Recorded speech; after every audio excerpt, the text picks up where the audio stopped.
Hi friends, good afternoon. నేను ఈరోజు చిక్కుడుకాయ కర్రీ చేస్తున్నాను.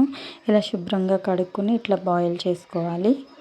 బాయిల్ చేసి మంచిగా బాయిల్ అయిన తర్వాత దాంట్లో ఈనెలు ఉంటాయి కదా, అవన్నీ తీసి పెట్టుకోవాలి.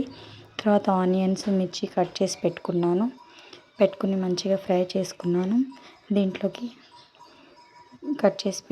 దీంట్లోకి ఇంకా ఫ్రై అయినాక చిక్కుడుకాయలు వేసుకుని మంచిగా ఫ్రై చేసుకోవాలి. మూత అయితే నేను పెట్టను, మూత పెడితే మళ్ళీ మెత్తగా అయిపోతుంది గ్రేవీ, అందుకని.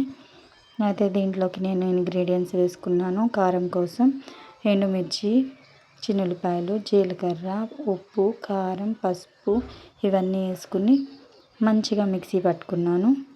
ఇట్లా మంచిగా ఫ్రై చేసుకోవాలి. ఇలా ఫ్రై అయిపోయింది కర్రీ.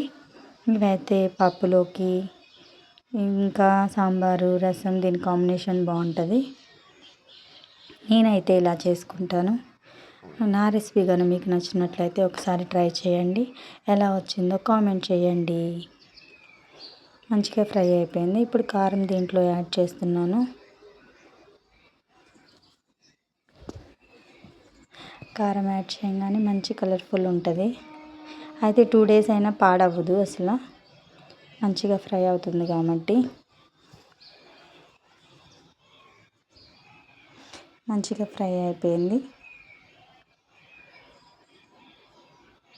చూడండి, చూస్తూనే మంచిగా తినేసేయాలనిపిస్తుంది.